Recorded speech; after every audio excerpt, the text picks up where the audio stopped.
জেলা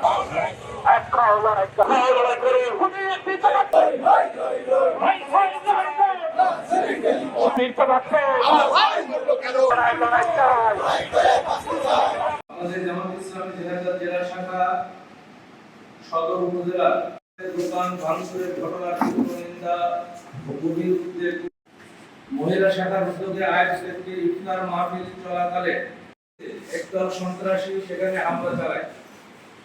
এ সময় ঘটে এবং নারী সহ 8 জন আহত হয়। জেলা জামাত অবিলম্বে ঘটনার নিশ্চিত করার জন্য প্রশাসনের প্রতি জোর দাবি জানিয়েছেন। কয়েকটা ঘটনায় দোষী ব্যক্তিদেরকে পুলিশ কোনো ব্যবস্থা গ্রহণ করে। আমি সর্বপ্রথম আপনাদের সাংবাদিক ভাইদের বলতে চাই, তার উপর যে প্রশংসাভাবে আঘাত করা হয়েছে, এই সিটি স্ক্যান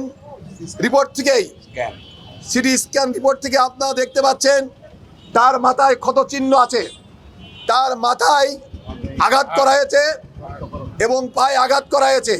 তার মাথার আঘাত এত পরিমাণ করা হয়েছে, আমরা হসপিটালে যখন আসি তখন দেখেছি তার মাথার ভিতর ডিপ হয়ে গেছে, মাথায় রক্তক্ষরণ হচ্ছে।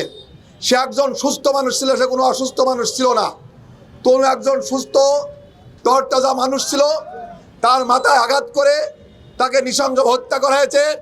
ওনারা বলতে চাচ্ছে উনি স্ট্রোক করে মারা গেছে।